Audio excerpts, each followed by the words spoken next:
की प्रॉब्लम, किसी को किसी चीज की प्रॉब्लम। वहां रहती तो 2-4 बार आइडेक्स लगा लेती पाँव में। अब यहाँ तो आधा किलोमीटर दूर तो गाड़ियाँ रुकी हैं और वहाँ से यहाँ तक पैदल धक्का खाती खाती आड़ी टेढ़ी जगह में चलती चलती चलती चलती यहाँ तक पहुँची है। और उसमें भी बस यहाँ ना तो कोई किसी को आदर दे रहा है कि साहब आओ बैठो, ना कोई किसी से कह रहा है कि जाओ साहब, यहाँ तो तुम्हारा दिल हो तो आ और नहीं है मन तो जा। यहाँ तो दिल की बात है। भोग समाप्त हो जाता है, भोग समाप्त।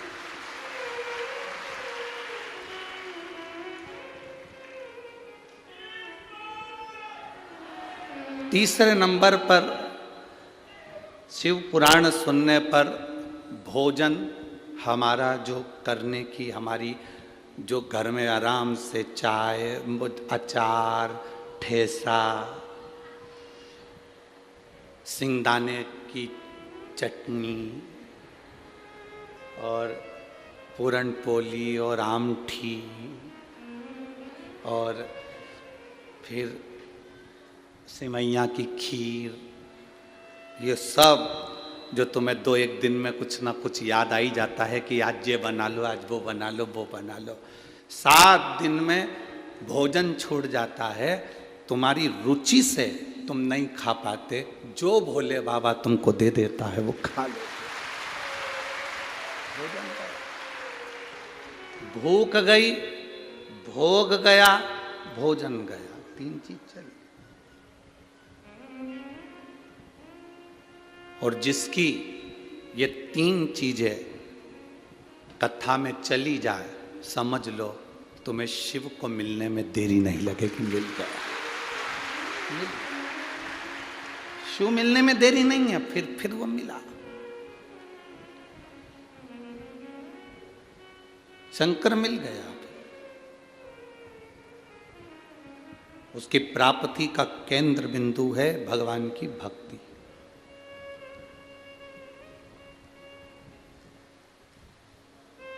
दर्शन का मतलब ये नहीं कि हम शिवालय में जा रहे हैं, दर्शन का मतलब ये नहीं कि हम मंदिर जा रहे हैं, दर्शन का मतलब ये नहीं कि हम संत के दरवाजे जा रहे हैं। दर्शन का मतलब है जो हमारे पास में है, हमारी बहू हो उसकी अच्छाई हमें जिंदगी भर देख रहे हैं, हमारी सास है उसमें अच्छाई जिंदगी भर देख रहे हैं, हमारे बच्चों की अच्छाई जिंदगी भर देख रहे हैं, अपने रिश्तेदारों की अच्छाई जिंदगी भर देख रहे हैं। तुम जब अपनी आंख से अच्छा देखना चालू कर दो तो समझ लेना तुम्हें मंदिर जाने की जरूरत नहीं है, तुमने दर्शन प्रभु का कर लिया। बुरा जो देखन में चला बुरा न मिलिया कोई। संसार में बुरा है ही नहीं कोई, क्योंकि अपने से बुरा कौन हो गए बता।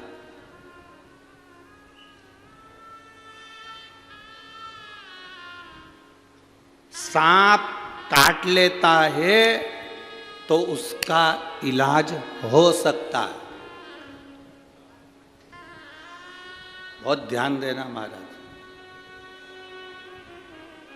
बिच्छू काट ले तो उसका इलाज हो सकता है, कुत्ता काट ले तो उसका इलाज हो सकता है, जानवर काट ले तो उसका इलाज हो सकता है, पर इंसान को काट ले तो इलाज नहीं हो सकता। हम ऐसा काटने की बात नहीं कर रहे हैं कि तुम किसी को काट लो इस काटने की, नहीं।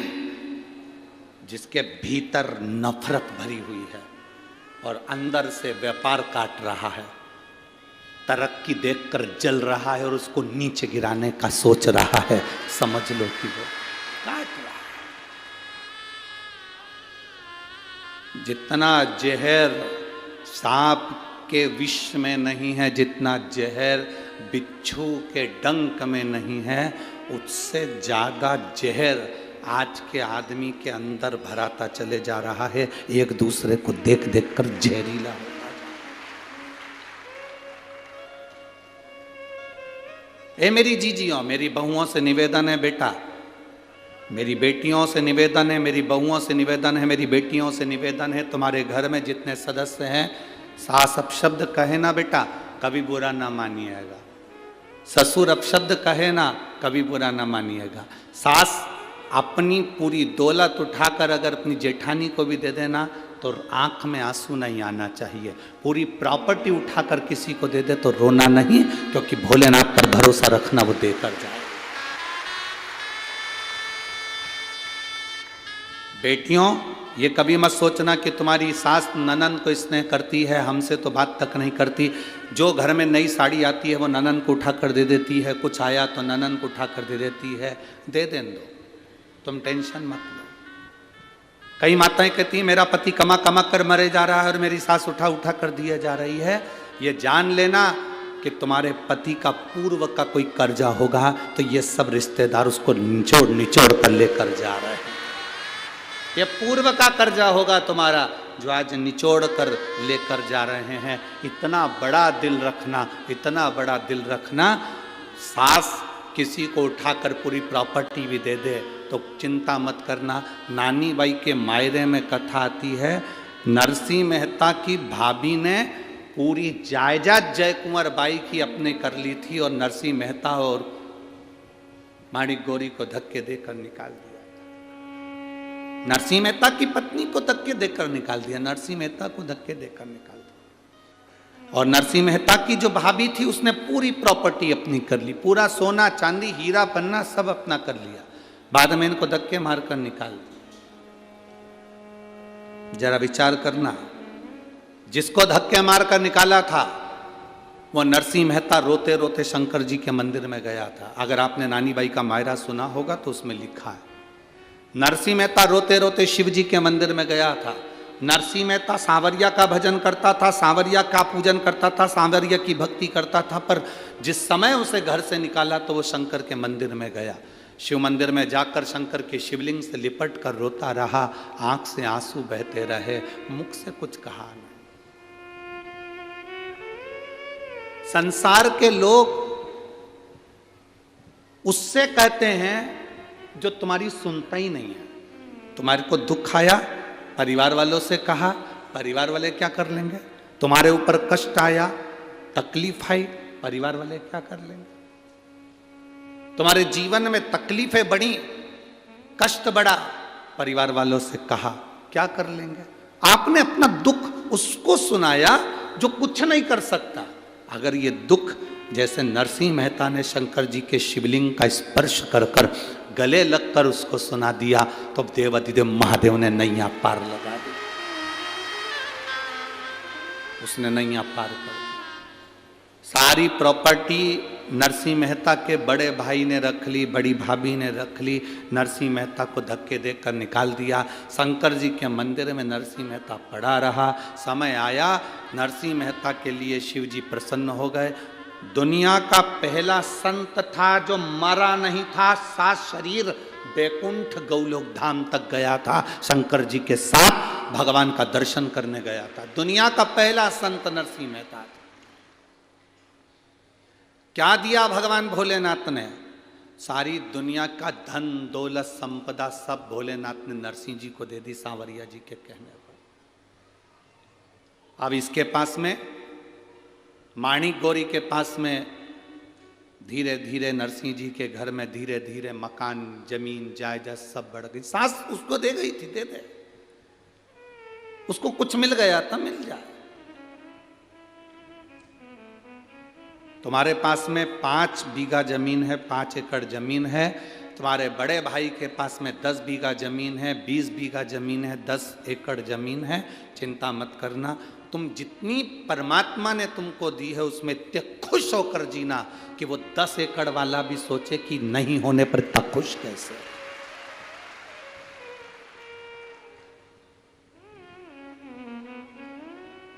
आज हमारे वो सूरत वाले सोमानी जी आए थे, तो वो कह रहे थे गुरुजी एक हमारी पास वाली में कोई पड़ोस में रहती है और वो बहुत साधारण है, बहुत साधारण, बहुत दुखी है, शायद जिंदगी में सबसे ज्यादा दुखी वही है।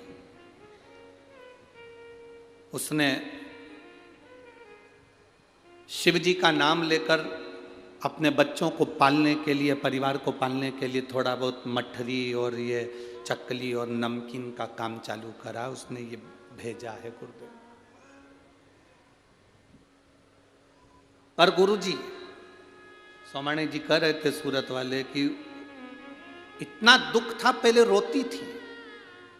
शिव महापुराण की कथा सुनने के बाद उसने एक संकल्प ले लिया शंकर जी के मंदिर में कि आज के बाद किसी के सामने नहीं रोऊंगी, रोऊंगी तो मेरे महादेव के पास में जाकर रोऊंगी। अब जब भी किसी रिश्तेदार से मिलने के लिए या कोई रिश्तेदार मिलने के लिए आता है तो इतनी हंसती है, प्रसन्न होती है, खुश होती है, इतनी प्रसन्न कि रिश्तेदार सोचते हैं कि इसकी जिंदगी में इतना दुख है और इसके बाद इतनी खुश कैसे रह लेती है।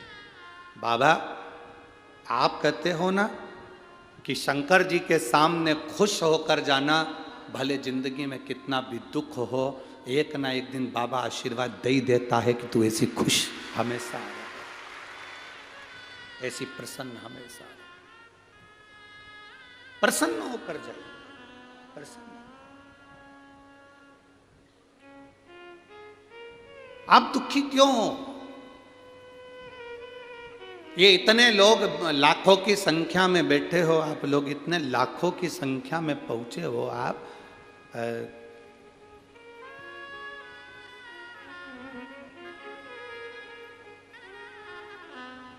कल सरकारी आंकड़े के हिसाब से 4 से 5 लाख लोग कल की कथा में, पहले दिन की कथा में पहुंचे थे। 5 लाख लोग कल की कथा में पहुंचे थे और आज उससे ज्यादा यहां पहुंचे हो आप। जरा अंदाजा लगाइएगा आपके दुख का कारण क्या है, आप क्यों दुखी हो। उसका दुख का केवल एक कारण है कि आप दूसरे से आस लगाए। और यहां शिव पुराण कहती है, आशाइक राम जी से दूजी आशा छोड़ दे, नाताइक राम जी से दूजा नाता तोड़ दे, और साधु संगे राम रंगे अंग अंग रंगिए, और जाई विधि राखे राम। आप आस दूसरे से लगाए।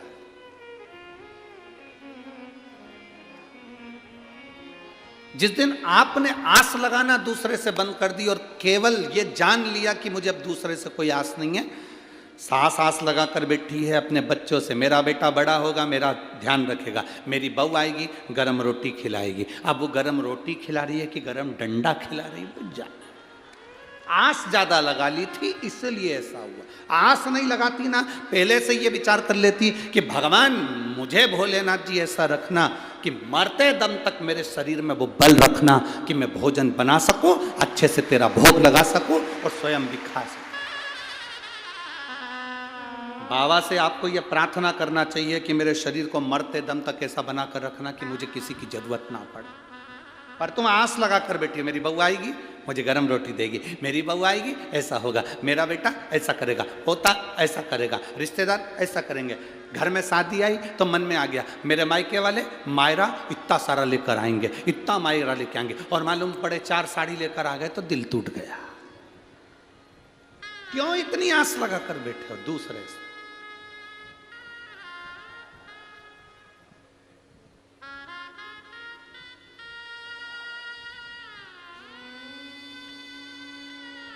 बहुत सारी आस नहीं लगाना, आस लगाना तो मेरे बाबा से लगा कर बैठी।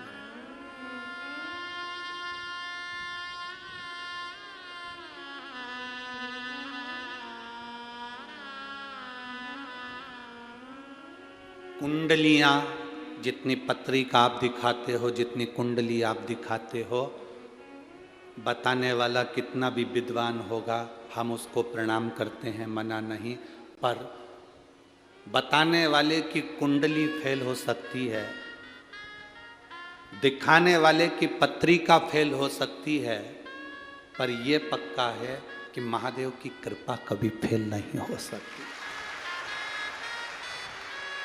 महादेव की कृपा कभी फेल नहीं।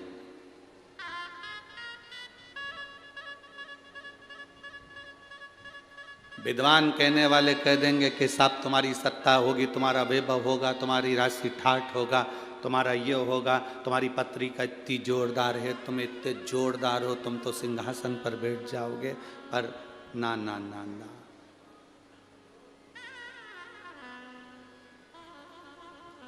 घड़ी हाथ में तुम बांध सकते हो, घड़ी तुम पहन सकते हो, पर घड़ी सही करने की जवाबदारी तुम्हारी नहीं है। घड़ी तो घड़ी की दुकान पर लेकर जाना पड़ेगी। जलगांव में किराने की दुकान पर घड़ी ठीक हो जाती होगी, हमारे यहाँ तो नहीं होती। होती है इधर किराने की दुकान पे घड़ी ठीक? जम के तो बोलो। कपड़े की दुकान पे ठीक होती है क्या? सोने की दुकान पे ठीक होती है क्या? टाइल्स की दुकान पे ठीक होती है क्या? लकड़ी की दुकान पे, खवास की दुकान पर? घड़ी घड़ी की दुकान पर ठीक होती है। घड़ी बनाने वाला कौन? एक एक वेद, एक एक पुराण, एक एक शास्त्र को उठाकर देखना।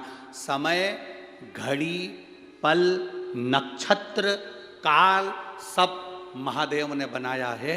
इसलिए अपनी घड़ी बिगड़े, समय बिगड़े तो महादेव के पास चले। घड़ी बेकार हो जाती है, दुकान वाले के पास लेकर पहुंच जाते हैं, साहब ये घड़ी बेकार हो गई, जरा देखना। उसने सेल डाल कर देखा, नहीं चल रही, तो उसने कहा साहब थोड़े दिन पटक कर जाओ, कम से कम 5 दिन या 7 दिन पटक कर जाओ, 7 दिन के बाद आकर तुम घड़ी ले जाना। देखो भैया मेरी घड़ी बड़ी कीमती है। उसने कहा बिल्कुल चिंता मत करो, तुम घड़ी मुझे दो। उसने उठाई घड़ी को और तुम्हारे सामने ढक्कन खोल के अंदर से मशीन निकाल कर एक इतनी बड़ी कटोरी में पेट्रोल डालकर उस घड़ी की मशीन को डाल दिया। देखा कि नहीं देखा तुम लोगों ने? अरे बोलो तो जम के, देखा ना? इतनी बड़ी कटोरी में घड़ी की मशीन को निकाल कर उसमें डुबो दिया। और उसने कहा कितने दिन में घड़ी दोगे? 5 दिन या 7 दिन तो लगेगा। किसी किसी की घड़ी 5 दिन में दे देता है, किसी किसी की घड़ी 7 दिन में दे देता है। डाल तुम आते जाते पूछे क्यों घड़ी ठीक हुई क्या? अभी लगेगा 2-4 दिन और लगेगा। घड़ी को फिर पानी उसमें पेट्रोल में डाल के रखा, घिसा, सही करा, 7 दिन में घड़ी ठीक हो गई। आया, लाओ साहब घड़ी दो। उसने कहा लो साहब घड़ी चालू चालू। उन्हें कानों में लगा कर देखा, टुक टुक टुक टुक टुक टुक टुक टुक चल रही है, चल पूरी सुई हिल रही है। लाओ साहब घड़ी चालू। हम आपसे भी कहते हैं, जितने लोग जलगांव की इस पवित्र भूमि पर कथा सुन रहे हैं और जितने टीवी पर सुन रहे हैं, ये सोच कर बैठे हैं बहुत भीड़ हो रही होगी, हम कैसे जाएं। उनसे हमारा निवेदन है, घड़ी अगर बेकार चल रही हो, समय बेकार चल रहा हो, बड़ा दुख जिंदगी में चल रहा हो, बीमारियों ने घेर रखा हो, तकलीफों ने घेर रखा हो, तो ये 7 दिन घड़ी की दुकान में आकर घड़ी को पटक दो।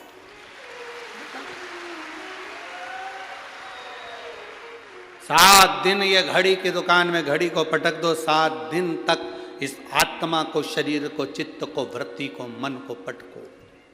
हाँ, किसी किसी की घड़ी 7 दिन में ठीक हो जाए, किसी की 5 दिन में। जलगांव वालों को 7 दिन मिले हैं।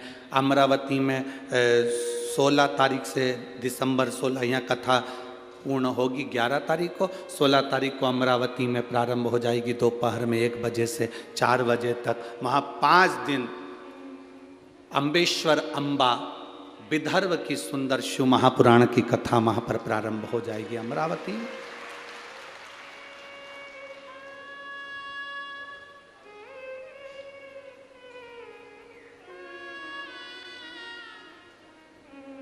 जो अपनी समय को यहां नहीं दे पाए वो वहां दो।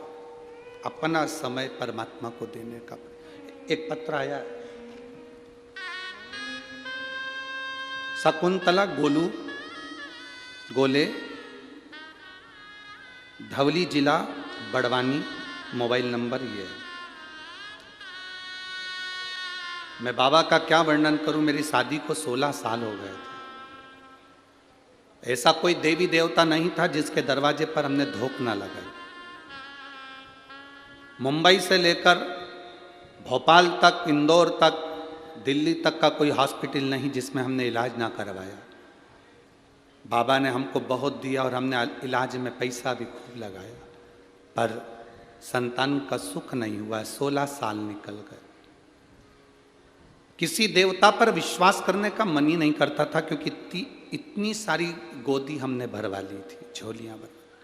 किसी ने कहा पशुपतिनाथ का व्रत करो, एक सफेद आंकड़े की जड़ रजस्वला धर्म के 7वें दिन तुमरुका जी का नाम लेकर तुमरुकेश्वर महादेव को कहकर 21 बार घुमाकर लाल धागे में कमर में नंदी के पास खड़े होकर शिव का दर्शन करते हुए बांध लो।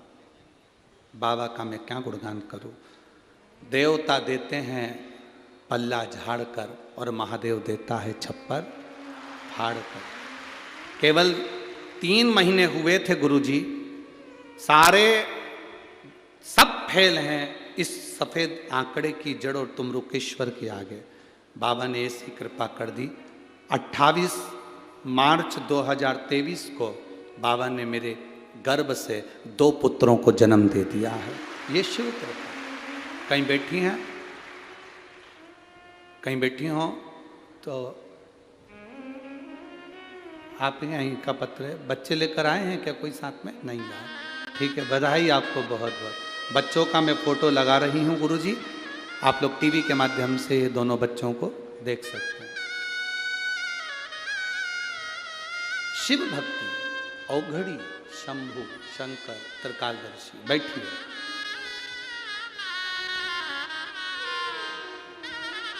इतनी जल्दी हिम्मत नहीं हारना हमको। हम संसार के आगे जाकर रोते हैं ना, तो संसार वाले आंसू नहीं पहुंच सकते। हम दुनिया के लोगों से जाकर आस लगाकर बैठते हैं, इसलिए हमें दुख मिलता है।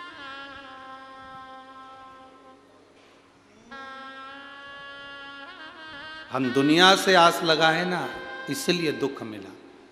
और इस पत्र में उस बेटी ने लिखा कि आखिरी बार जब सब दूर से आस खत्म हो गई, तब मैंने भगवान शंकर का पशुपति व्रत किया, उस पर विश्वास किया, आस लगा।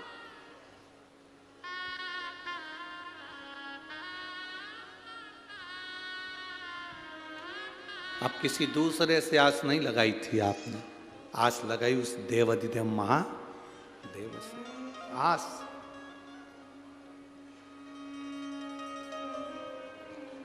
और लगन तुमसे लगा बैठे जो होगा देखा जाएगा, तुम्हें अपना बना बैठे जो होगा देखा जाएगा। आस लगा ली और बाबा ने वो आस फिर तोड़ी नहीं, बाबा ने वो आस फिर छोड़ी नहीं, फिर वो बाबा ने आस निभाई। थोड़ा बहुत तो मेरा बाबा देता ही नहीं है। तुम 1 मंजिल का मकान मांगते हो, वो 2 मंजिल बना के ही छोड़ता है, 2 मंजिल बनाकर ही छोड़ता है। थोड़ा बहुत तो देता ही नहीं है, बहुत कृपालु।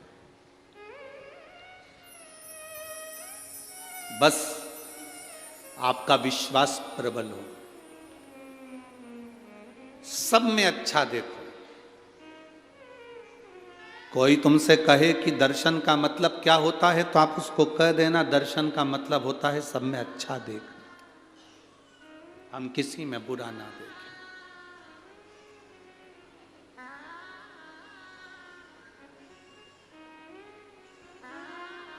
वो कहते हैं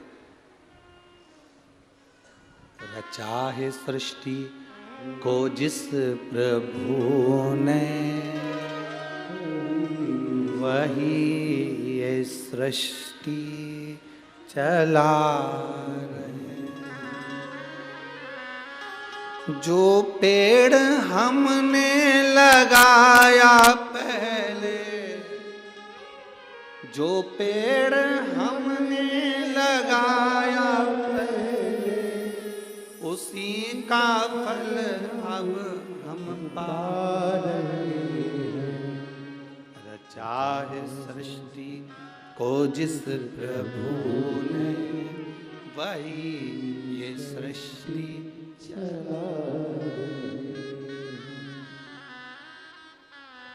उस पर भरोसा कर लो, इतना पक्का भरोसा, फिर वो टूटे ना, फिर वो छूटना नहीं चाहिए। इतना प्रबल भरोसा होना चाहिए, इतना प्रबल। एक लड़का कोमा में चले गए, देखो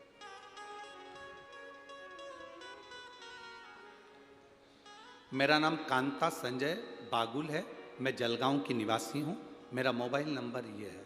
कहीं बैठी हैं हाथ हिला सकती हैं, अगर कहीं बैठी हो। मेरा नाम कांता संजय बागुल है, मैं जलगांव की निवासी हूं, मेरा मोबाइल नंबर ये है। कहीं बैठी हो तो हाथ हिला सकती हैं, कहीं पर बैठी हो तो हाथ हिला सकती हैं। मेरा नाम कांता संजय बागुल है, मैं जलगांव की निवासी हूं, मेरा मोबाइल नंबर ये है। मैं कहना चाहती हूं कि बाबा की कृपा क्या,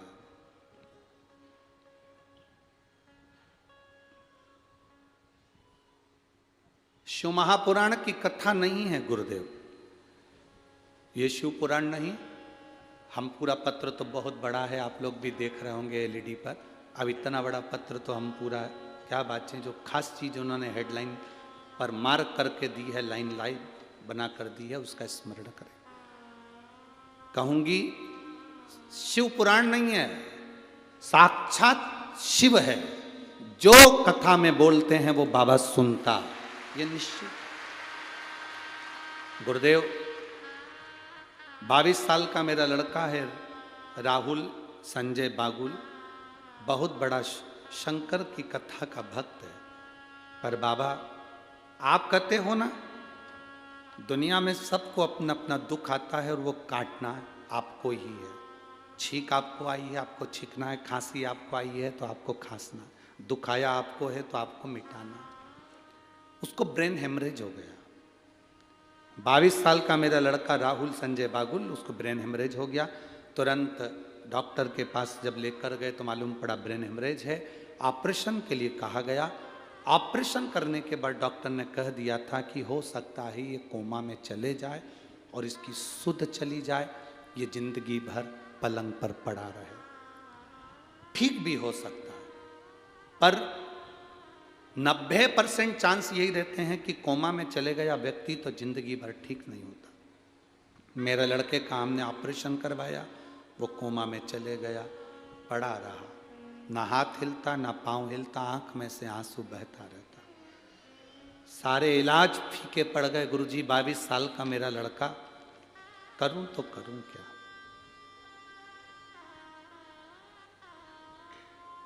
स्वयं डॉक्टर कह रहा है, अब ये डॉक्टर क्यों कहेगा, जरा विचार करिए। स्वयं डॉक्टर कह रहा है मेरी पत्नी कोई सीहोर वाला महाराज है, उसकी कथा सुनती है। स्वयं डॉक्टर कह रहा है मेरी पत्नी कोई सीहोर वाला महाराज है, उसकी कथा सुनती है। आप अपने बच्चे को अब वो घर ले जाओ, इतने दिन तक कब तक पटक के रखोगे, घर पर सेवा करो। हम उसे 10 दिन बाद घर पर लेकर आ गए। उसके कानों में डॉक्टर के कहने से हमने हेडफोन लगाया, शिव महापुराण की कथा टीवी पर चलाई, उसको हेडफोन लगाकर सुनाते रहे। घर लाने के 25 दिन बाद कथा सुनते सुनते मेरे बेटे ने अपने हाथ पैर की उंगलियां और कंपन करना प्रारंभ कर दिया। हाथ पैर की उंगलियां कंपन करना प्रारंभ कर दी, ब्रेन काम करना प्रारंभ कर दिया। लेकर गए वापिस हॉस्पिटल, डॉक्टर भी आश्चर्य में पड़ गया कि ये चमत्कार कैसा हो गया। धीरे धीरे लड़का अपने आप उठना प्रारंभ कर दिया और बेटा ठीक हुआ। ये शिव की कृपा और घड़ी की कृपा। कहीं बैठे हो और अगर बच्चा यहाँ आया हो तो वो बेलपत्री लेने आ सकता है। कहीं बैठे हो, शिव कथा, अगर वो बेटा यहाँ आया हो तो बेलपत्री लेने आ सकता है। शिव कथा इसी को और घड़ी है। जिस लड़के ने आंख खोल कर आंख में से आंसू निकलते हो, शरीर पड़ा है, ब्रेन का ऑपरेशन हो गया हो, काम ना कर रहा हो, कोमा से निकल ही नहीं रहा हो, हेडफोन लगाकर शिव कथा अंदर प्रवेश कर गई। कितने रोग, कितनी बीमारी है जीजियों। हम तो पूरे पत्र नहीं पढ़ पाते, आपको भी दुख होता होगा, इतने इतने पत्र गुरु जी के पास आते हैं, पढ़ते नहीं। अब पत्र पढ़ें तो कथा कब बाचे।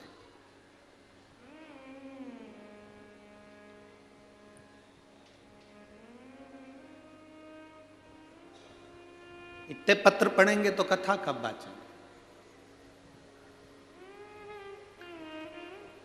ढेर सारे पत्र आप लोगों के आते हैं, सब यहीं छोड़ कर जाते हैं। लोगों को दुख भी होता है, इतने सारे पत्र गुरुजी छोड़ जाते हैं, करें क्या उसका? हम भी प्रयास कर रहे हैं जल्दी से जल्दी। अब एक ऐसा जितने पत्र हैं इन पत्रों को पढ़ा जाए, हम पूरा न पढ़ पाए तो बिठले सेवा समिति से एक ऐसा चैनल चालू करेंगे जिस चैनल पर इस पत्र को पढ़कर सुनाया जाएगा मोबाइल नंबर समेत। जल्दी से जल्दी हम भी प्रयास करें इन पत्रों को आप तक पहुंचे, आपके पत्र का भाव जनमानस तक पहुंचे। उसमें 15 से 20 मिनट प्रवचन का क्रम रहेगा और उसमें पत्र पढ़ दिए जाएं। आपके पत्र आप तक पहुंचे कि आपकी जिंदगी में शिव ने क्या करा, विथ मोबाइल नंबर समेत। आप जाएं, पता करें उसके जीवन में क्या बदलाव आया, उसके जीवन में क्या। और मेरा विश्वास करता है यहाँ जितने कथा में आए हो ना, आपके भी पत्र एक ना एक दिन किसी व्यासपीठ पर जरूर पहुंचेंगे, ये पक्का।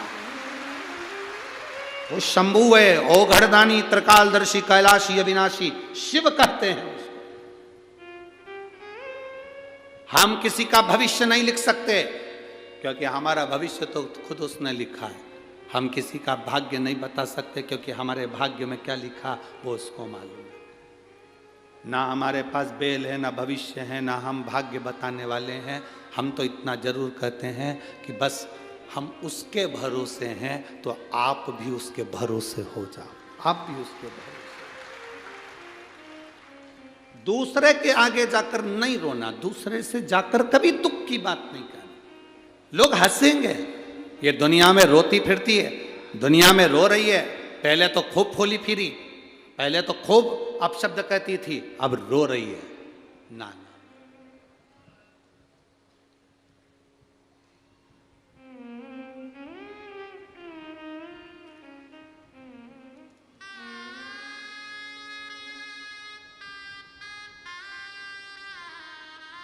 जब कोई बीमारी व्यक्ति को घेरती है ना, तो उसके परिवार वाले ही कहना चालू कर देते हैं, अच्छा है कर्मदंड भोग रही है, खूब करती थी ना हरकत इसलिए भोग रही है। शिव महापुराण की कथा कहती है, तुम्हें किसी के कर्म को बखानने का हक मेरा महादेव नहीं देता है। मेरे महादेव ने तुम्हें किसी के कर्म को बखानने का हक नहीं दिया। आप दूसरे को कह रहे हो कि अच्छा है भोग रही है, उसने ऐसा करा इसलिए। हो सकता है आपको भोगना पड़ जाए, फिर दूसरा कहेगा तो अच्छा लगेगा। ना कहिए, बल्कि भगवान भोलेनाथ जी से एक लोटा जल चढ़ाकर प्रार्थना करो, मेरे 3 घर छोड़कर कोई रहता है, उसके यहाँ पर बीमार है, मेरे बाबा मेरा आज का चढ़ाया हुआ जल उसके पति को ठीक कर दे, उसकी पत्नी को ठीक कर दे। एक बार शिव महापुराण की कथा में पहले कहा था, 1 लोटा जल हफ्ते में आप 1 लोटा जल भगवान को अपने लिए मत चढ़ाया करो। 1 लोटा जल हफ्ते में जो हमारी भारत की बॉर्डर पर खड़े हुए भारत के सैनिक हैं उनके लिए चढ़ाया। भारत की बॉर्डर पर खड़ा हुआ सैनिक के लिए 1 लोटा जल चढ़ना चाहिए। ये भारत की रक्षा में लगने वाला स्वास्थ्य कर्मी, चाहे डॉक्टर हो, चाहे पुलिस हो, चाहे कोई हो, वो अपनी सेवा देता है। कहीं ना कहीं किसी ना किसी रूप में उसकी भी जनहानि होती है। कोरोना जैसी महामारी में जब अपने रिश्तेदार अपने को छोड़ दिए, तब वो पोछा लगाने वाले, झाड़ू लगाने वाले, गरीब बड़े जो हॉस्पिटल में झाड़ू पोछा करते हैं, उन्होंने हमको दवाई खिलाई और हमारा उपचार किया, उनके लिए 1 लोटा जल चढ़ना चाहिए। सारे लोग अपने अपने घर में थे, पुलिस का एक व्यक्ति रोड पर तैनात था कोरोना काल में, और वो भी किसी का पति था, वो भी किसी का बाप था, वो भी तो खड़ा रहा। डॉक्टर अपना काम, नर्स अपना काम कर रही थी, कोई हॉस्पिटल से नर्स या डॉक्टर नहीं चले गए थे, उनके लिए भी 1 लोटा जल होना चाहिए। अपने लिए दुनिया जीती है, हम दूसरे के लिए तो जीना सीखे। मेरे शंकर भगवान दूसरे के लिए जिए। अगर खुद के लिए जिए होते तो अमृत पीते, पर सबके लिए जिए इसलिए विष पी गए और महादेव कहला गए। स्वयं खा लेना सुकृति है, छुड़ाकर खा लेना विकृति है, और बांट कर खाना ये मेरे भारत देश की संस्कृति है। अपने लिए तो दुनिया जीती है साहब, स्वयं के लिए जिए तो क्या जी।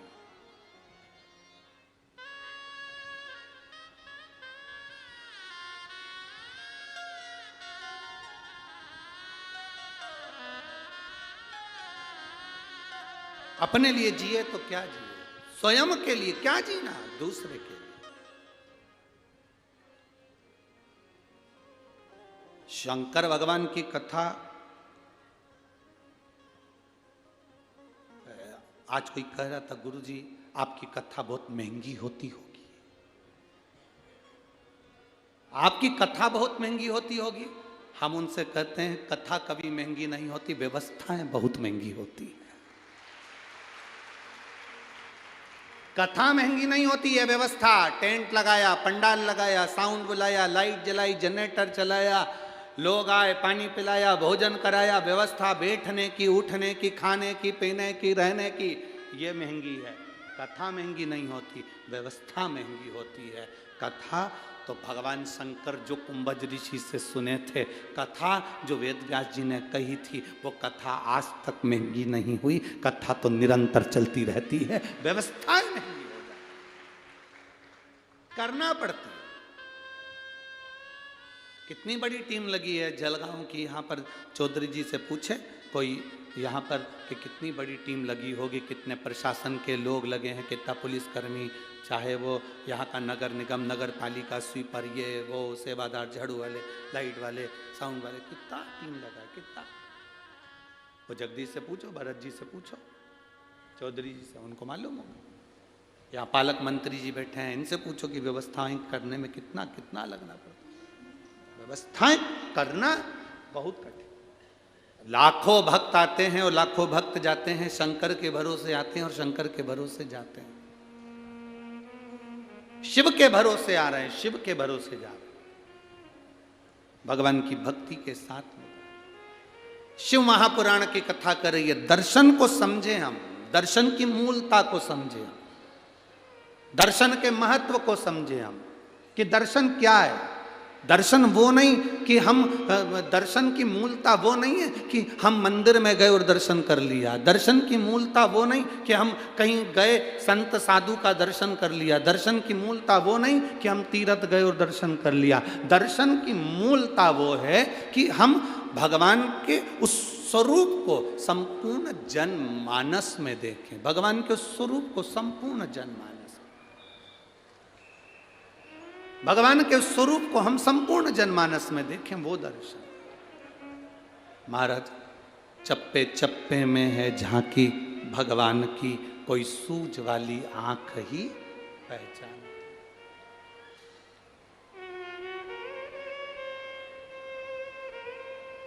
तुझ में राम, मुझ में राम, सब में राम समाया है। जित देखो उत राम की ही माया, सब में राम।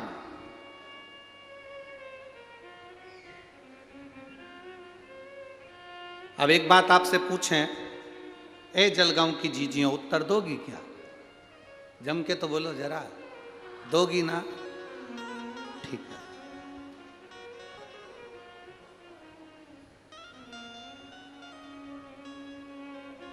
व्रत रखा तुमने, एक दिन भर भूखी रही, भोजन नहीं करा, पूजन करी, आराधना करी,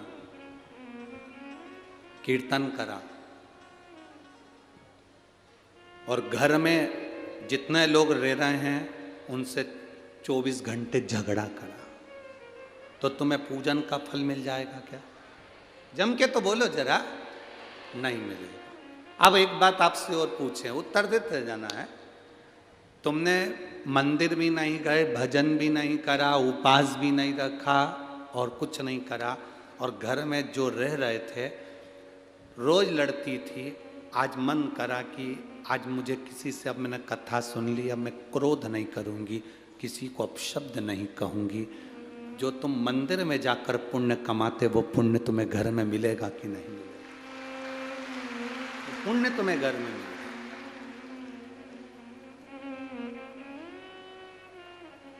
एक पक्षी शाम ढलते ढलते अपने घर आ जाता है। बोलो आता है कि नहीं आता?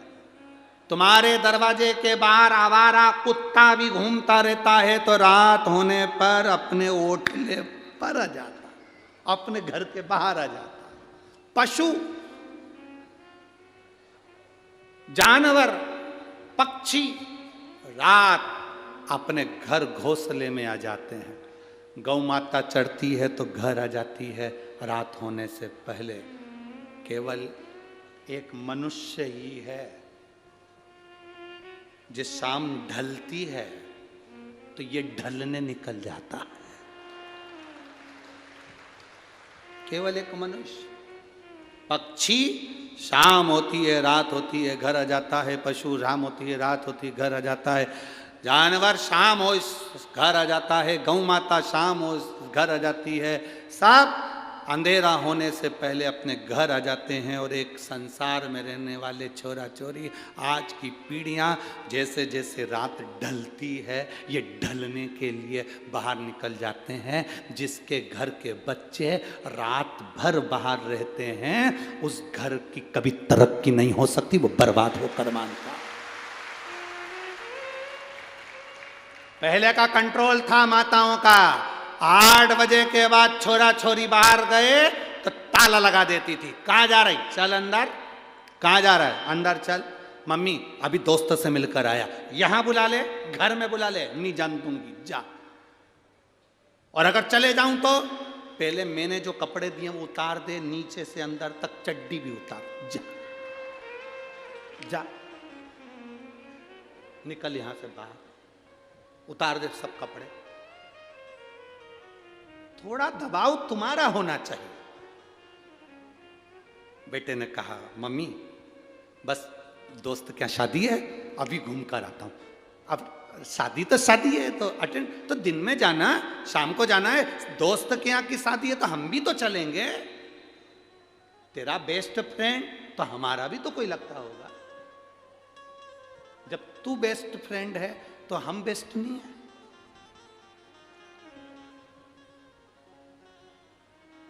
घर में माँ बाप हैं और नए नए लड़का लड़की रोड पर गाड़ी के बोनट पे केक रख के हैप्पी बर्थडे टू यू मना रहे हैं।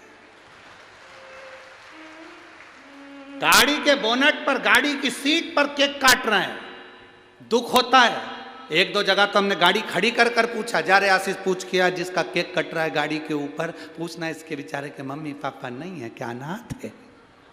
क्योंकि गाड़ी के बोनट पर, गाड़ी की सीट पर उसी का केक कटता है जिसके सब मर गए रे, सब मर गए, अनाथ है बेचारा, उसका केक रोड पर काट रहा है। नहीं तो घर में माँ बाप की साक्षी में लाओ, केक ही काटना है ना तुमको। दुनिया के लोग मना करते होंगे कि केक मत काटो, पर हम कह रहे हैं आज के फैशन में चल रहे हो, काटो, पर उसके जिसने उसको जन्म दिया वो माँ बाप उसके सामने होना चाहिए। वो माँ बाप उसके सामने होना चाहिए जिसने जन्म दिया। उसको खुशी होगी कि मेरे लड़के के दोस्त इतने अच्छे हैं, रात को आकर उन्होंने केक काटा, मेरे बच्चे का जन्मदिन मनाया, इतना आशीर्वाद देंगे जिसका वर्णन नहीं। और तुम रात्रि को केक काट रहे, गाड़ी की सीट पे 4-5 कुत्ते तुम्हें देख के खुश हो रहा है, पटक के जाएगा, खाएंगे। दूसरा कोई खुश नहीं हो रहा, 4 तेरे दोस्त और 4 कुत्ते। अब तुम किसके लेवल में हो तुम समझो, हम क्या बोले। और 2-3 कुत्ते दूसरे मोहल्ले के वहीं से भौंक रहे, भौंक रहे, चिल्ला रहे कि हमारे मोहल्ले में केक कट रहा है, हमको छोड़ के जाना। कुत्ते भी कह रहे और तुम खुश हो रहे। अभी दिसंबर का महीना आ गया, अभी तुम देखना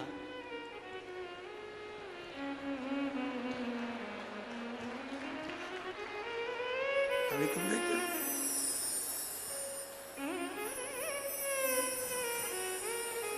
हैप्पी न्यू ईयर।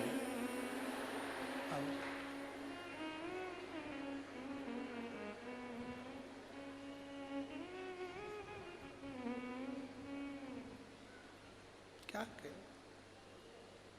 बोले तो।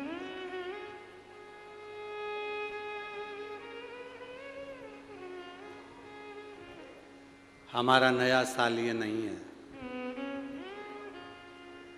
हमारा नया साल चैत्र महीने का जो आनंद है, जिसमें मेरे राघव जी प्रकट होते हैं, वो नया वर्ष है, वो नया वर्ष। और अब की बार तो आप लोगों के चौगनी खुशी होना चाहिए कि हमारे भारत की भूमि के अवध के राजा 22 जनवरी को बैठ रहे हैं।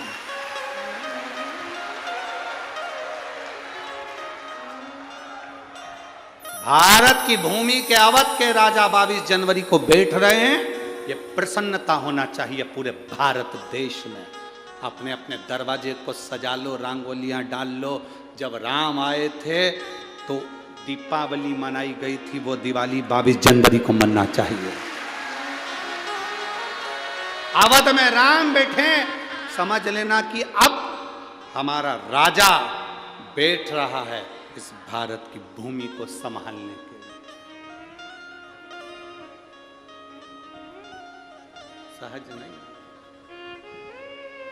बस अब उसको बैठने में देरी नहीं है। खूब खुशियां मनाओ, आनंद पाओ। हमने भी सोचा है 22 जनवरी को जब राम जी अवध में बैठेंगे तो कुबेरेश्वर धाम को भी दियों से, लाइटिंग से, रेजर लाइटिंग से खूब सज्जित किया जाएगा। खूब सुंदर सुंदर आयोजन कुबेरेश्वर धाम पर भी 22 जनवरी को। आनंद की लहर, आनंद। आप लोग अयोध्या नहीं जा सकते तो सीहोर आ जाना हो।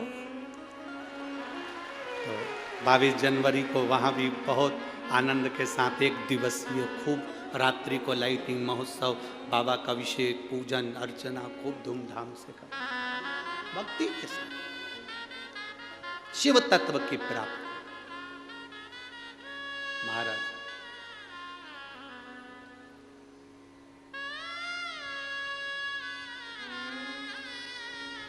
और चारों तरफ जय जय घोष हो, आनंद की अनुभूति हो।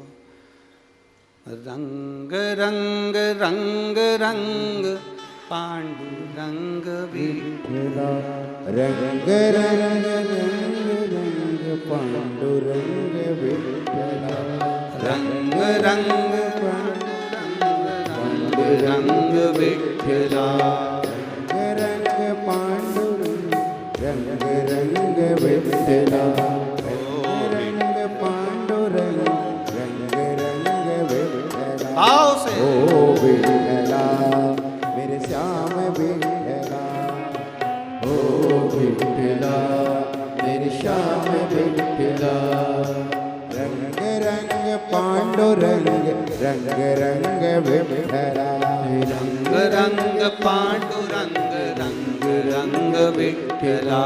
ओ विठला मेरे श्याम विठला, ओ विठला मेरे श्याम विठला, श्याम विठला घन श्याम विठला, श्याम विठला घन श्याम विठला।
पंढरीनाथा रुक्मणी समेता, पंढरीनाथा रुक्मणी समेता, पंढरीनाथा रुक्मणी समेता, पंढरीनाथा रुक्मणी समेता, रंग रंग पांडुरंग, रंग रंग भक्तिरंग, रंग रंग भक्तिरंग, रंग रंग विठ्ठला, रंग रंग भक्तिरंग, रंग रंग विठ्ठला, रंग रंग पांडुरंग, रंग रंग विठ्ठला, रंग रंग पांडुरंग, रंग रंग विठ्ठला।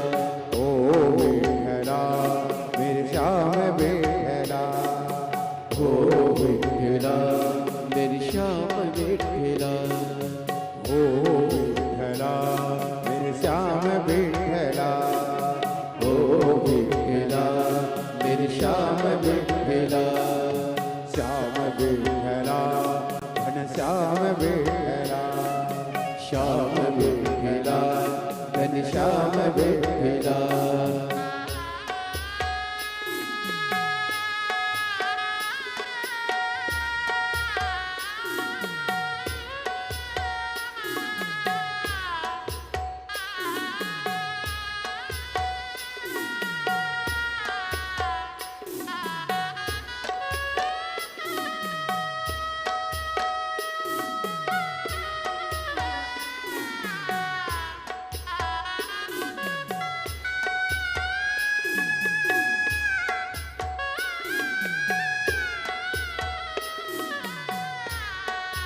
राधे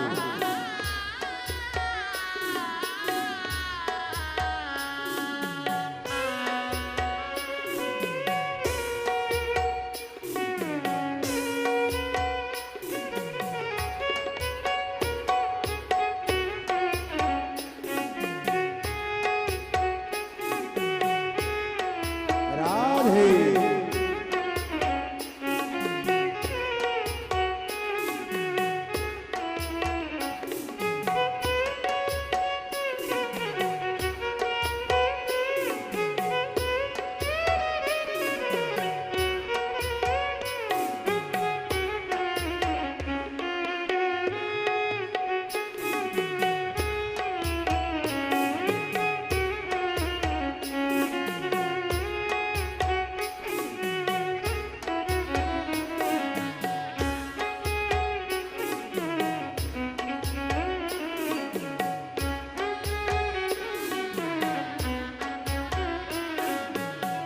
पंढरपुर में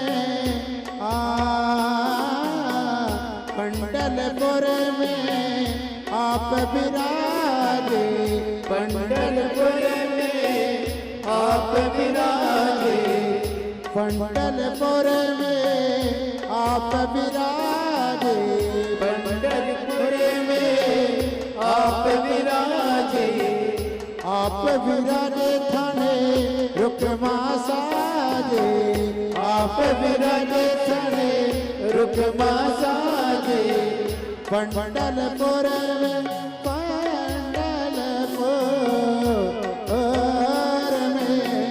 पंढरपुर में आप विराजे, पंढरपुर में आप विराजे, आप विराजे थाने रुक्मा साजे, आप विराजे थाने रुक्मा साजे, रंग रंग भक्त रंग, रंग रंग विठ्ठला, रंग रंग भक्त रंग, रंग रंग विठ्ठला, रंग रंग पांडुरंग, रंग रंग विठ्ठला, रंग रंग पांडुरंग, रंग रंग विठ्ठला। ओ विठ्ठला मेरे श्याम विठ्ठला, ओ विठ्ठला मेरे श्याम विठ्ठला, श्याम विठ्ठला घन श्याम विठ्ठला, श्याम विठ्ठला घन श्याम विठ्ठला।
राधे।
अवधपुरी में आप विराजे, अवधपुरी में आप विराजे, अवधपुरी में आप विराजे, अवधपुरी में आप विराजे, आप विराजे थाने सीता साजे, आप विराजे थाने सीता साजे, अवधपुरी में आप विराजे, अवधपुरी में आप विराजे, रंग रंग भक्त रंग, रंग रंग भक्त रंग, रंग रंग विठ्ठला, रंग रंग पांडुरंग, रंग रंग विठ्ठला, रंग रंग पांडुरंग, रंग रंग विठ्ठला, रंग रंग पांडुरंग,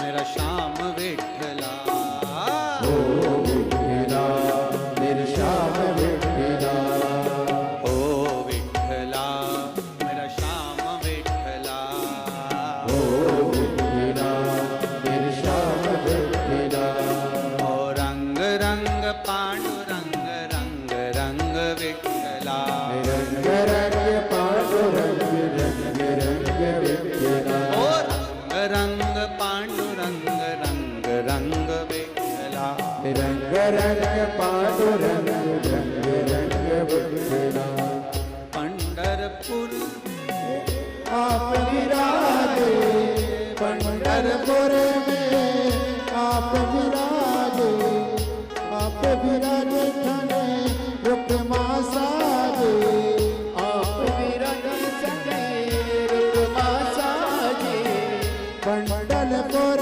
में आप विराजे, पंढरपुर में आप विराजे, आप विराजे थाने रुक्मा साजे, आप विराजे थाने रुक्मा साजे, रंग रंग भक्त रंग, रंग रंग विठ्ठला, रंग रंग भक्त रंग, रंग रंग विठ्ठला, ओ विठ्ठला मेरा श्याम विठ्ठला, ओ विठ्ठला मेरी श्याम विठ्ठला, श्याम विठ्ठला मेरा श्याम विठ्ठला, श्याम विठ्ठला मेरा श्याम विठ्ठला, ओ विठ्ठला मेरा श्याम विठ्ठला, ओ विठ्ठला मेरी श्याम विठ्ठला, ओ विठ्ठला मेरा श्याम विठ्ठला,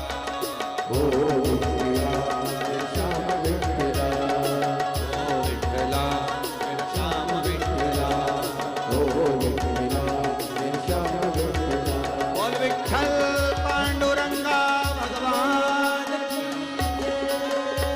हर हर महादेव। अपने स्थान पर बैठकर भगवान शिव जी से अपने मन की बात बड़े भाव के साथ दिल से बाबा से प्रार्थना करिए। भाव से बाबा से हृदय की बात, दिल से प्रार्थना।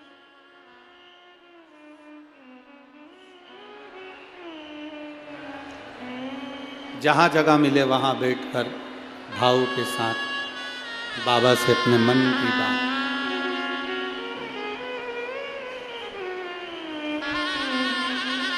जितने कार्यकर्ता खड़े हैं वो भी बैठकर बाबा से प्रार्थना करो। बार बार ये मौका जलगांव नगर में नहीं मिलता। बहुत दिल से आपके आसपास में भी कोई खड़ा हो तो उससे कहो। इस प्रार्थना को करने के लिए दूर दूर से लोग यहाँ कथा के पंडाल में आते हैं और अपने मन की बात बाबा से कहकर जाते हैं। मौका मिला है, आप भी बाबा से अपने मन की बात भाव के साथ, दिल के साथ, हृदय के साथ कहिए।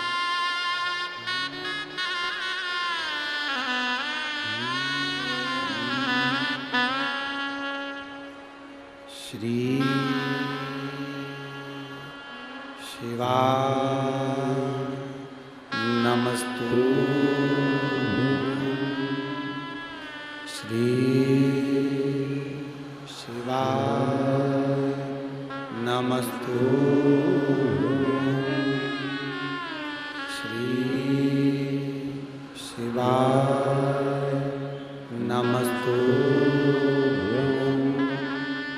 श्री शिवा नमस्तु। श्री शिवा नमस्तु। भोला सब दुख काटो ओ भोला सब दुख काटो। शिव शंकर जपो तेरी माला। भोले बाबा जपो तेरी माला। भोला सब दुख काटो ओ भोला सब दुख काटो। वेश है मंगल वेश है मंगल शमशान वासी हमारा। शमशान वासी ओ सब दुख काटो ओ सब दुख काटो। शिव कथा कह रही है, भगवान शंकर का संवाद कह रहा है। ब्रह्मा जी को थोड़ा सा अहम आया। अभी आपको कथा में कहा था कि अच्छा देखो अच्छा मिलेगा। ब्रह्मदेव नहीं देख पाए। ब्रह्मा जी के भीतर थोड़ा सा अहंकार जागृत हो गया, अहम जागृत हो गया। ब्रह्मदेव के भीतर अहंकार। भगवान विष्णु से पूछा, रिटर्न बढ़ा। भगवान विष्णु से पूछा आपके पिता कौन है? भगवान विष्णु ने कहा मेरे पिता स्वयं देव अधिदेव महादेव है। स्वयं शिव पिता? हाँ, परीक्षा करने के लिए, पिता को जानने के लिए एक पर्वत को घुमाया और उस पर्वत से शिवलिंग की आकृति उत्पन्न हुई।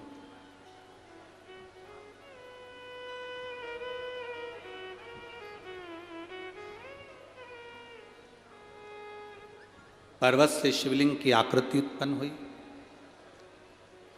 ये तुम्हारे पिता हैं? भगवान विष्णु ने कहा ये मेरे पिता हैं। इन पिताजी का सिर कहाँ है? चरण कहाँ है?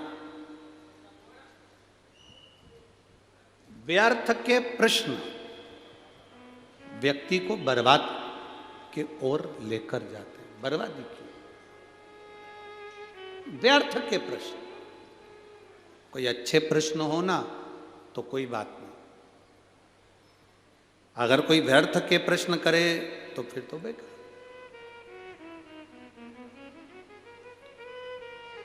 जैसे कोई कह दे कि एक व्यक्ति ने, एक कॉलेज के टीचर ने अपने स्टूडेंटों से पूछा कि ये बताओ कि मेरे पिताजी सफ़ेद शर्ट पहनते हैं और मेरी माँ सफ़ेद चावल बनाकर खाती है,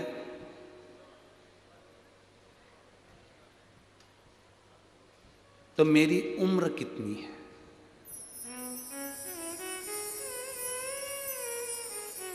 प्रश्न क्या है? प्रोफेसर ने, टीचर ने प्रश्न किया स्टूडेंट से, बच्चे से, मेरे पिताजी सफ़ेद शर्ट पहनते हैं और मेरी माँ सफ़ेद चावल पकाकर खाती है, बनाकर खाती है, तो मेरी उम्र कितनी है? बताओ स्टूडेंट, बताओ बच्चों। अब बच्चे चुप हो गए। उसमें से एक बच्चा खड़ा होकर बोला, सर आपकी उम्र 40 साल है। आपकी उम्र 40 साल है। सर खुश हो गए, सही निर्णय दिया आपने, सही उत्तर दिया। आप कैसे जानते हो कि मेरी उम्र 40 साल हो गई? उस बच्चे ने कहा, सर हमारे पास में 3 घर छोड़ के एक लड़का रहता है, उसकी उम्र 20 साल है, वो आधा पगला है।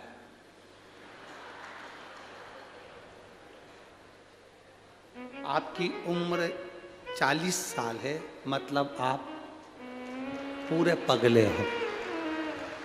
ये कोई प्रश्न है? ये कोई प्रश्न है कि पिताजी सफ़ेद कुर्ता पहनते हैं, सफ़ेद शर्ट पहनते हैं, माँ सफ़ेद चावल खाती है, तो हमारी उम्र बताओ। अब ब्रह्मा जी ने भी ऐसी प्रश्न कर लिया भगवान विष्णु से, तुम्हारे ये शिवलिंग तुम्हारा पिताजी है, इसका सिर कहाँ है, इसका पाँव कहाँ है, बता। अब ऐसे फालतू के प्रश्न करोगे तो फिर बाद में कष्ट तो भोगना ही है।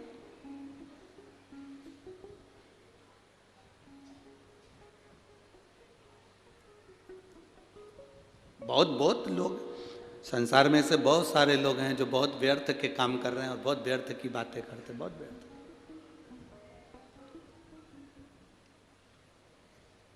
बहुत व्यर्थ की बात।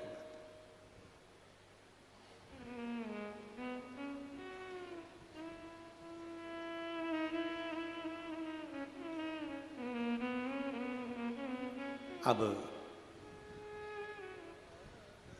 ब्रह्मा जी ने जैसे ही कहा तो भगवान विष्णु ने कहा, ये मेरे पिता हैं, जिस शिवलिंग का तुम दर्शन कर रहे हो ये मेरे पिता हैं। आपसे निवेदन है, जब शंकर के शिवालय में जाना, शंकर के मंदिर में जाना, शंकर के शिवालय में जब दर्शन करने जाना, तो ये सोचकर कभी मत जाना कि ये शंकर हैं, सोचकर ये जाना कि ये मेरे पिता हैं और मैं इनसे अपने दिल की बात करने के लिए जा, ये मेरे पिता हैं, इनसे मैं अपने दिल की बात, अपने हृदय की बात करने के लिए जा रहा हूं, ये मेरे पिता हैं।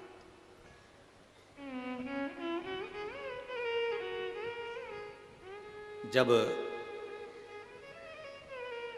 हम कथा में रोज कहते हैं ना कि जब कथा पूर्ण हो, आप लोग इतनी इतनी दूर से आते हो, 200-200 500-500 रुपये खर्च करके आते हो, समय निकाल कर इतनी दूर पहुंचते हो, बड़ी मुश्किल से ट्रैफिक में से निकल कर यहाँ पहुँचे हो, तो हम हमेशा कहते हैं जब आरती पूर्ण हो, कर्पूर गौरम हो, आरती होने के बाद भूमि को प्रणाम कर कर उसकी रज अपने हृदय से लगाकर उसको प्रणाम कर कर फिर जाओ। क्यों? शिव महापुराण की कथा में वेदव्यास जी लिख रहे हैं, भगवान शंकर स्वयं तुम रुका जी से कहते हैं, सुनो तुम रुका, जहां शिव महापुराण की कथा होती है, जब तक कथा चलती है शिव महापुराण की उस कथा में देवाधिदेव महादेव कहते हैं, मैं कैलाश के समेत वहां पर विराजमान रहता हूं, वहां मैं स्वयं हूं, मैं स्वयं वहां पर विराजमान हूं। जब हम कथा पूर्ण होती है, आरती पूर्ण होती है, कर्पूर गौरम करुणावतारम संसार सारम भुजगेंद्रहारम, जब हम बोलते हैं, प्रणाम करते हैं, भूमि को नमन कर कर रज लगा कर जाते हैं, तो जीवन का कल्याण कर देती है। जीवन का कल्याण। एक पत्र आया है,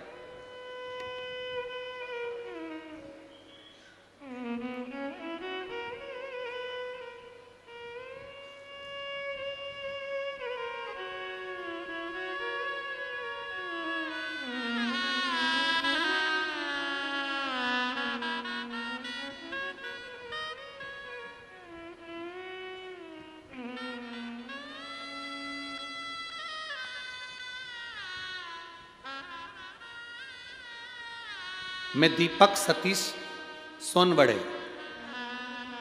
दशरथ नगर, जिला जलगांव। कहीं बैठे हों तो हाथ हिला सकते हैं, कहीं बैठे हों तो हाथ हिला सकते हैं। मोबाइल नंबर मेरा ये है, मैं दीपक सतीश सोनवड़े, दशरथ नगर, जिला जलगांव। लाइन लिखिए उन्हें, आप लोग पत्र चैनल के माध्यम से हमारे साथ में पढ़ सकते हैं। एलईडी पर पत्र दिख रहा होगा, आस्था चैनल वाले आस्था चैनल पर पढ़ सकते हैं। मोबाइल नंबर मेरा ये है, मैं दीपक सतीश सोनवड़े, दशरथ नगर, जिला जलगांव।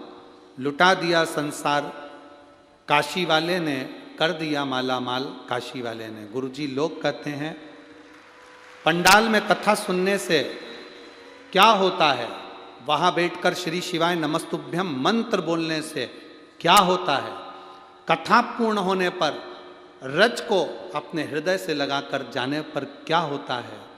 मैं बोलता हूँ, जो मंत्र बोलकर पंडाल में व्यासपीठ के सामने जो बोला जाता है, वो दुनिया में कहीं नहीं हो सकता, वो यहाँ होता है। वह सब यहाँ होता है। गुरुदेव, मेरे भाई पिछले 2 साल से बैंक की नौकरी के लिए प्रयास कर रहे थे।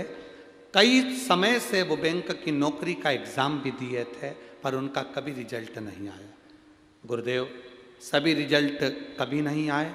मैंने उनसे कहा, चल पंडाल में शिव पुराण की कथा है, वहाँ पर थोड़ा बहुत जो लोग कचरा पटक कर चले जाएं उसको उठाकर बोरी में भर कर कहीं साइड में रख देना, सेवा करना, जितना बन सके लोगों को पानी की बोतल भर के दे देना, पिला देना, जैसा बन सके उतनी सेवा करना। जब कथा चले 3 घंटे, एक जगह पर जहाँ जगह मिले वहाँ बैठकर सुन लेना। मेरे भाई ने मेरा कहना माना, मेरे साथ पंडाल में कथा सुनने के लिए आया। कल कथा का प्रथम दिन था। शाम के 4 बजे जब पंडाल में श्री शिवाय नमस्तुभ्यम का जाप आपने पहली बार, आप गुरुजी टीवी पर देखना, पहला जाप आपने 4 बजे कराया था। शायद आज भी पहला जाप 4 बजे ही हुआ है, ठीक है। कल आपने प्रथम जाप 4 बजे कराया था। जाप करते समय मेरे भाई ने और मैंने अपने भाई के नौकरी के लिए बाबा से प्रार्थना करी थी। गुरुदेव, 1 जनवरी 2022 को मेरे भाई ने एक एग्ज़ाम दिया था बैंक का। कल मेरा भाई शाम को 4 बजे जाप करा और वहीं जाप करने के 20 मिनट बाद कॉल आ गया कि तुम्हारा ज्वाइनिंग लेटर घर पहुंच गया। मैं बाबा को यहाँ धन्यवाद देने के लिए आई हूँ। ये शिव है। आप पत्र को अपने उस पर पढ़ सकते हैं। मैं दीपक सतीश सोनवड़े, दशरथ नगर, जिला जलगांव। मेरा मोबाइल नंबर ये है। मेरा ज्वाइनिंग लेटर मुझे मिल गया। ये शिव कृपा, योग घड़ी, शंभु शिव तत्व है। उससे जो कहा वो सुना। एक पत्र बड़ा सुंदर आया है।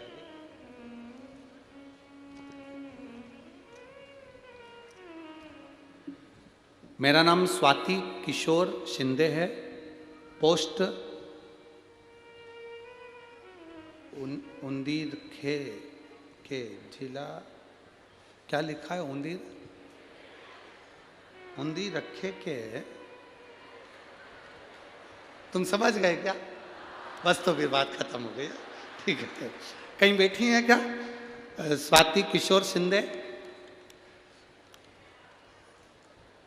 कहीं बैठी हो तो हाथ हिला सकती हैं। मेरा नाम स्वाति किशोर शिंदे। आप लोग पत्र मोबाइल पर और आपके टीवी पर स्क्रीन पर पढ़िए साथ में। मेरा नाम स्वाति किशोर शिंदे है, जिनका फोटो भी लगाया गया है। अगर वो आई हो तो हाथ हिला सकती हैं। ठीक है। पोस्ट डैश डैश डैश, ठीक है। जिला जलगांव महाराष्ट्र, तहसील पारोला, मोबाइल नंबर ये। 2022 में जुलाई के महीने में पता चला कि मेरे शरीर में गठान हो गई।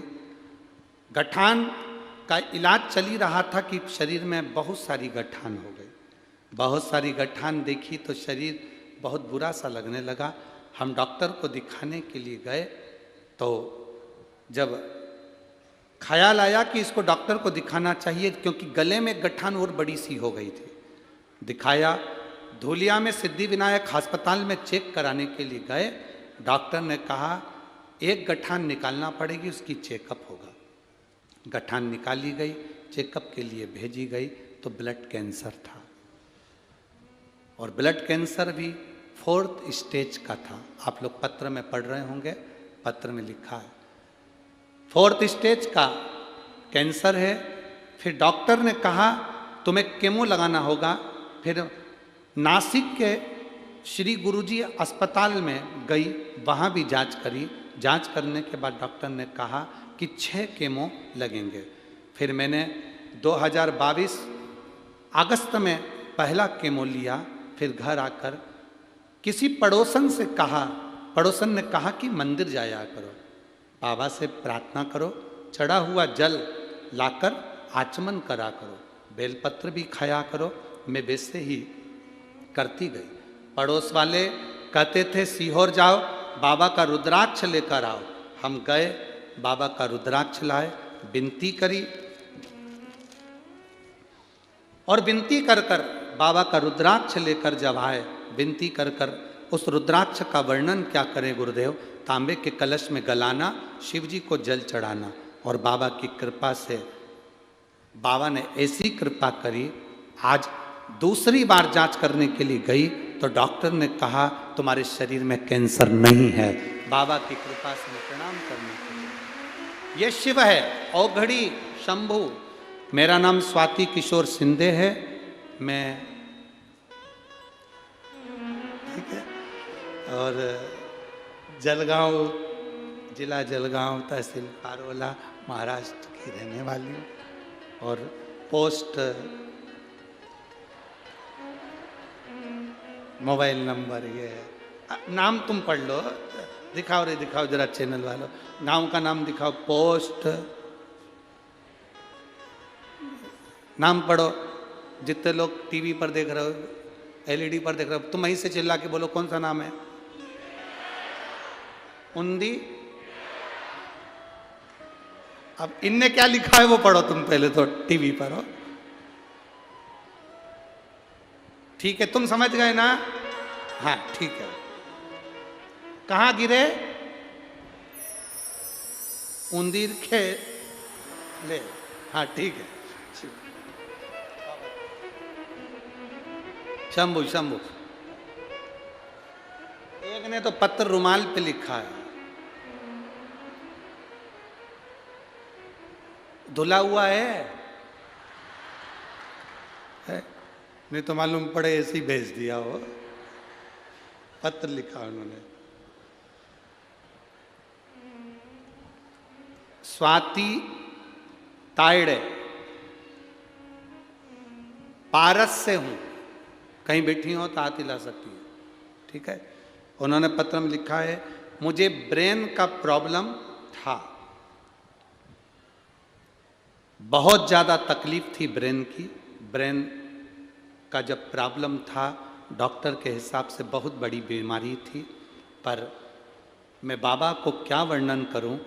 शिव पर चढ़े हुआ जल पीना प्रारंभ करा, मेरी सारी दवाइयाँ बंद हो गई, मेरी किडनी ने भी काम करना चालू कर दिया। मैं बाबा को नमन करने के लिए पत्र है, ठीक है, रुमाल। शिव तत्व को जानना क्या होता है? शिव महापुराण की कथा में बैठकर जब हम स्तुति करते हैं दिल से, आप आए हो, बहुत दूर दूर से आए हो, 100 रुपये 50 रुपये 500 रुपये खर्च कर कर आए हो, बड़ी मुश्किल से जगह मिली, बैठ भी गए, आखिरी तक कथा का स्मरण कर कर उससे दिल की बात कहकर हम जाए, उससे कहकर जाए।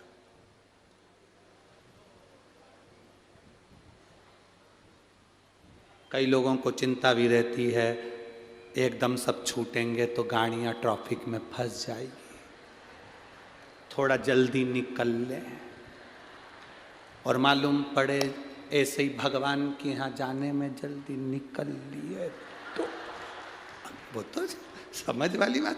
अब तुम यहाँ सोचो कि जल्दी आए हो, बाबा के पास बैठे हो, अपने मायके में जब जाओ तो थोड़ा समय लेकर जाओ, अपने बाप से बात तो करो, पिता से मिलो तो सही, दिल से कहो तो सही, ठीक है, समय लग सकता है, पर यहाँ तो चौधरी परिवार ने यहाँ पर प्रसाद की व्यवस्था भी करी, तुम तो आराम से खाओ पियो, मस्त अपने आनंद लो, मस्त रहो। क्या किसको रोइए, शिव कथा कह रहे हैं। ब्रह्मा जी ने कहा कि मैं इनको शिव नहीं मान सकता, प्रश्न ऐसे करो जिसका हल हो, जिसमें विवाद खड़ा हो जाए ऐसे प्रश्न ही मत करो, जिसमें विवाद खड़ा हो ऐसे प्रश्न क्यों करना। पत्नी पति से कह दे मैं कैसी लग रही, अब ये विवाद खड़ा करने वाला प्रश्न है। वो तो कहीं कहीं का पति हो जो कह दे कि बहुत अच्छी लग रही, एकदम जोरदार हीरोइन जैसी लग रही, तो बहुत जोरदार। वो तो कहीं का सिर फेरा पति हो और तुमने कह दिया मैं कैसी लग रही, और वो कह दे ऐसी लग रही जैसे हरी घास में भैंस चर रही, तो फिर वो दिक्कत दे जाए। फिर ऐसी तो तुम ऐसा प्रश्न करो ही काय को कि मैं कैसी लग रही, क्यों काय प्रश्न ही मत करो। ब्रह्मा जी ने प्रश्न किया कि ये तुम्हारे पिता हैं? भगवान विष्णु ने कहा मेरे पिता। अगर ये तुम्हारे पिता हैं तो इनका सिर कहाँ है, चरण कहाँ है? भगवान विष्णु ने कहा सिर कंकर कंकर में शंकर है, जहां पूरे शिवलिंग में तुम जहां देख लो वहां महादेव का सिर नजर आएगा, जहां देख लो वह चरण नजर आएगा। तुम्हारा मन करे शिवलिंग में जहां तुम जानो वो सिर है, और जहां तुम जानो वहां चरण। ये तो देखने वाले पर निर्भर करता है कि उसने क्या देखा है, ये देखने वाले पर।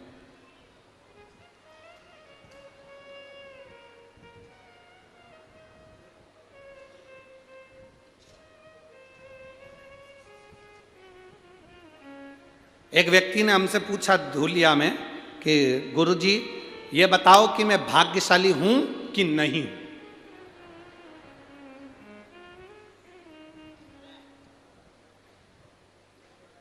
अब तुमसे कोई ये प्रश्न करे तो तुम क्या उत्तर दोगे, बोलो रे। अब वो प्रश्न कर रहा है कि गुरुजी मुझे बताओ मैं भाग्यशाली हूं कि नहीं हूं। हमने उस बच्चे से कहा देख, भारत की भूमि पर जिसका जन्म होता है वो भाग्यशाली ही होता है। अगर भारत की भूमि पर जन्म लिया है तो तुम भाग्यशाली हो, और कहीं जन्म ले लेते तो फिर हम भी नहीं कहते कि तुम भाग्यशाली।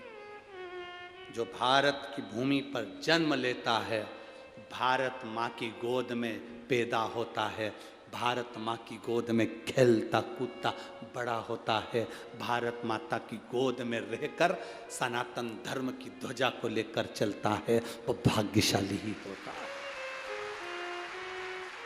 वो भाग्यशाली है जो भारत माँ की गोद में रहने के बाद भारत माता के गौरव को बढ़ा रहा हो, भारत माता के सनातन धर्म को आगे बढ़ा रहा हो। वो भाग्यशाली है जो भगवान की अविरल भक्ति में डूबा हुआ हो, और भगवान की भक्ति में डूबकर अपने परिवार को, नातों को, रिश्तों को, कुटुंब को, कबीले को चला रहा है। हम कभी ये नहीं कहते तुमसे कि तुम अपना घर छोड़ दो, परिवार छोड़ दो, नाते छोड़ दो, रिश्ते छोड़ दो, संत बन जाओ, साधु बन जाओ।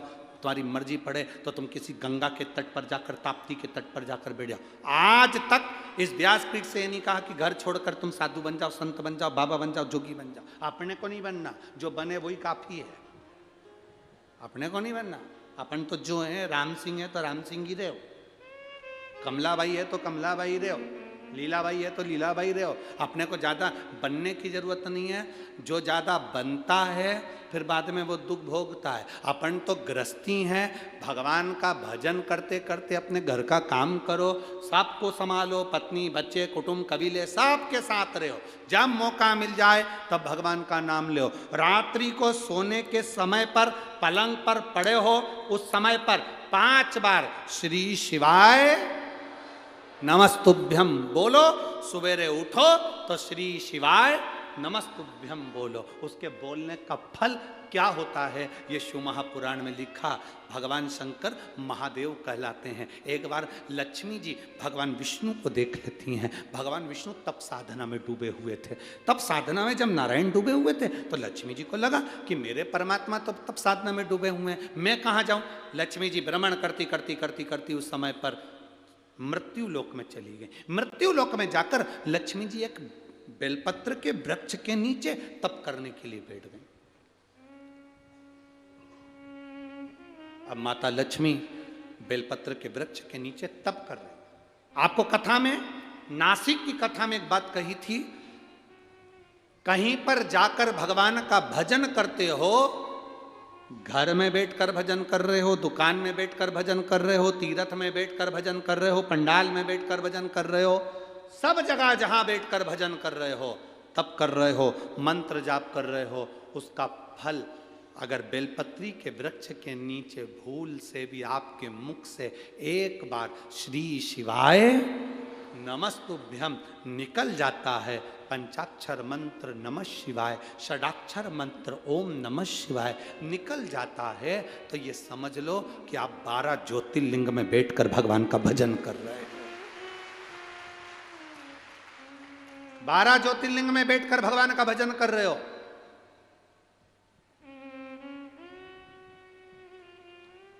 बेलपत्री के वृक्ष का वो फल है।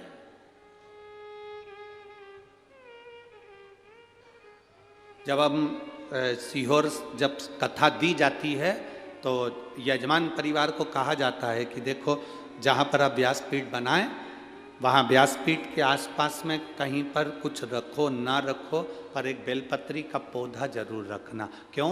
क्योंकि बेलपत्री की साक्षी में जब शिव महापुराण की कथा इतने लोग एक साथ बैठकर श्री शिवाय नमस्तुभ्यम कहते हैं तो 12 ज्योतिर्लिंग में जो जप करने का फल मिलता है, बद्री केदार में जो जप करने का फल मिलता है, द्वारका सोमनाथ में जो जप करने का फल मिलता है, रामेश्वर जगन्नाथ में जो जप करने का फल मिलता है, गंगा गोदावरी में स्नान करने का जो फल मिलता है, वो पंडाल में बैठकर श्री शिवाय नमस्तुभ्यम बोलकर फल प्राप्त होगा, वो मिलता है।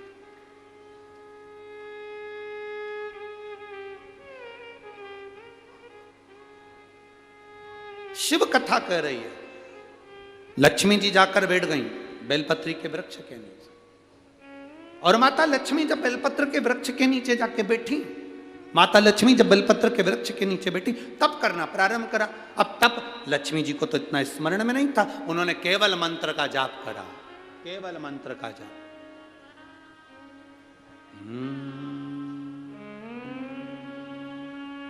नमः शिवाय, ओम नमः शिवाय, ओम नमः शिवाय। शास्त्र रीति पहले भी कथा में कहा है, जिन्होंने कथा सुनी होगी उनके स्मरण में होगा, स्त्री नारी जब भी नमः शिवाय का जाप करती है तो वो शुरू में ओम नहीं लगाती, शुरू में क्या बोलती है? नमः शिवाय, ओम नमः